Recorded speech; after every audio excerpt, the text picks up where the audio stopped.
harus pakai masker. Itu memang benar dan itu memang penting. Tapi selain jaga imun, menurut saya kita juga harus paling penting menjaga iman, menjaga harapan, dan yang paling penting juga menjaga pikiran. Menurut saya masker kain saja atau cairan disinfektan itu tidak cukup untuk bisa membuat kita tetap sehat. Kenapa? Karena kalau seperti itu hanya sehat secara jasmani. Tapi bagaimana dengan pikiran kita?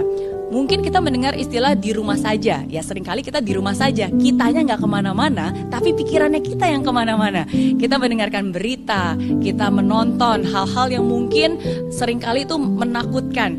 Berita-berita, bahkan lebih parah lagi hoax, ya cerita berapa banyak yang sudah menjadi korban dan seterusnya. Dan kalau kita tidak membatasi hal tersebut, itulah yang justru akan membuat kita takut, dan virus ketakutan itulah yang akhirnya justru akan melemahkan imun kita dan akhirnya membuat kita situasinya menjadi jauh lebih tidak baik. Oke, jadi jaga imun, jaga iman, jaga pikiran, ya harus tetap optimis.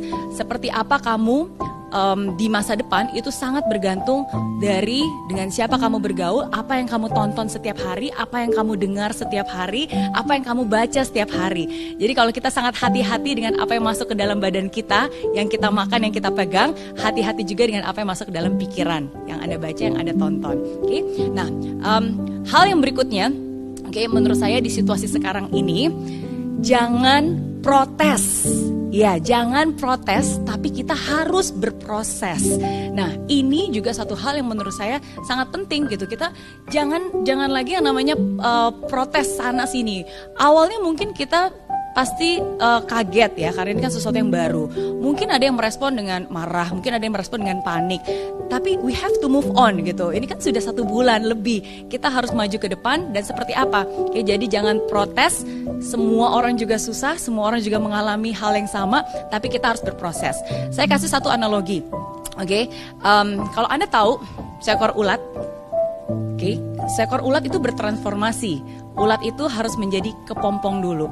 Ketika ulat itu berada dalam kepompong, itu luar biasa tidak nyaman. Karena biasanya ulat itu mungkin bisa berjalan ke sana ke sini, tapi dia tidak bisa bergerak. Dalam kepompong dia harus diam, dia harus berada dalam situasi yang gelap, ruang geraknya terbatas, ya mungkin dia juga merasa sesak, oke? Dan ketika ulat itu merasa bahwa this is the end. Ketika ulat itu merasa bahwa kayaknya hidup saya akan berakhir nih.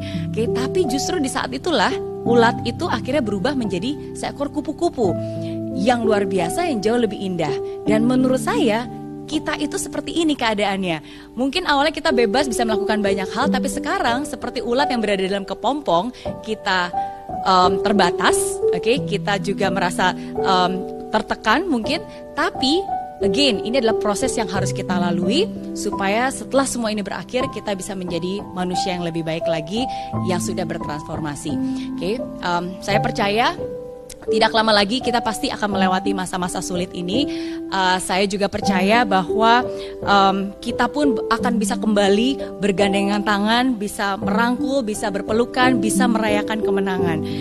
Pesan saya terakhir, Indonesia bisa pulih kembali, Indonesia bisa sehat kembali. Sesulit apapun keadaannya, kita harus tetap punya harapan.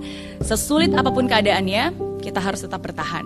Sesulit apapun keadaannya, kita harus tetap bisa fokus ke depan dan raih kemenangan itu.